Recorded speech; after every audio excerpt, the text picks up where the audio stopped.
when I think about this problem and I think about the people who are working at Facebook, I highly doubt any of these people are like, "Ooh, I'm gonna stow some revolution somewhere in the world," you know. And that was another line from Sophie Zhang's memo was, "I have blood on my hands," you know. And she's a data scientist. She didn't take that job thinking that she would end up having this guilty conscience, feeling responsible for the lives of people getting worse. You know, that's not.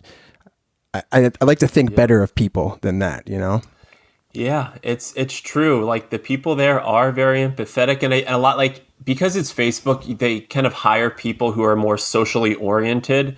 So that kind of tends with the whole perception of it leaning a bit more left and liberal, which is true. So people, because if you're building a product that helps people communicate, or like you have to hire people who understand communication, who are interested in that. So it's typically that type of person that they would hire. Typically more idealistic as well. So the thought of like, oh, if we increase this metric or this engagement, they usually kind of think that like people will use it for good more, more than often. And those thoughts of like people may use this for bad and what would that actually mean? Those thoughts just don't come into their head as much.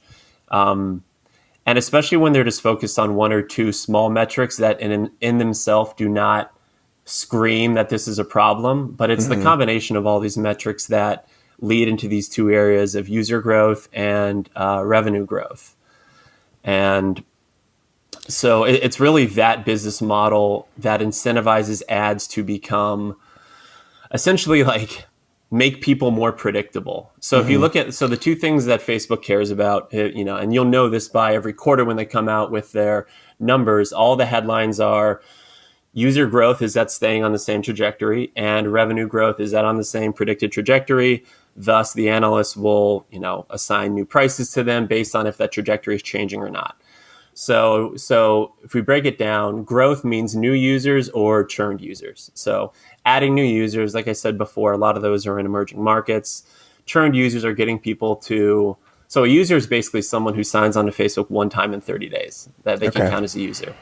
And so churned users is getting you to come back one time during a month in 30 days.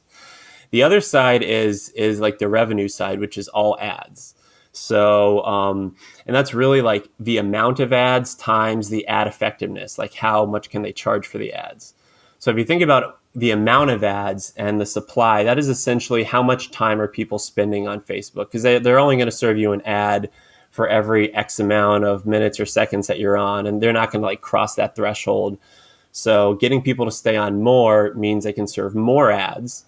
Mm-hmm. And then on the ad effectiveness side, it is this is the more kind of insidious side, not intentionally necessarily, but this is basically how good can we predict who you are and what actions you're going to take, so that the person buying the ad has a higher chance of you doing the action that they want, whether that is clicking on their article, buying their product.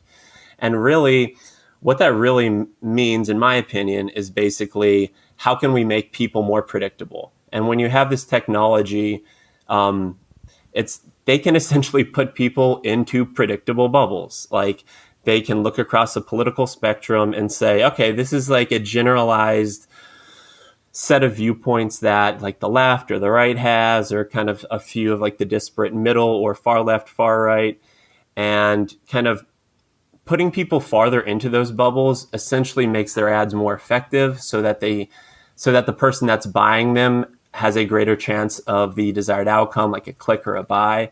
So in a way, it's incentivizing people to it's incentivizing Facebook to essentially make people into bubbles and make them more similar to each other.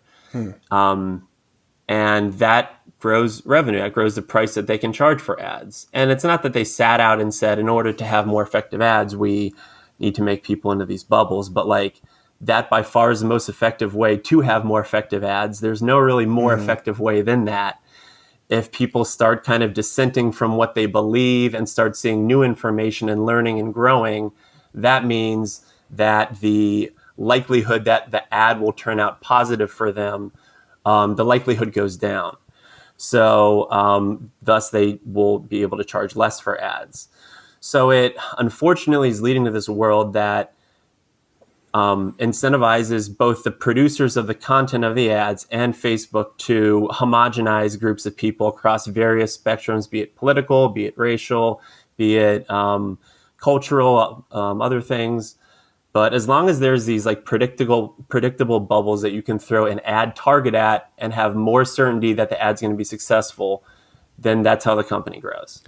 And I just kind of like found that out over time. I was feeling that, and I think the social dilemma did a good job of kind of playing that out, because they really do have these. I mean, they give the example of the people in the kind of the war room pulling levers on, let's send them this, let's send them that, and it seems conspiratorial and it seems silly, and that's not action, and that's not, there's not people doing that, but all the algorithms that have been built are essentially doing that. Like it's not insane. They know you far better than you know yourself. We are far more predictable than we've ever been, even though we've convinced ourselves that we are far more like unique and independent thinking than we probably have been ever. It's literally the opposite of that. And I just think it's kind of sick that we're turning our society against each other for because of this ads business model, really.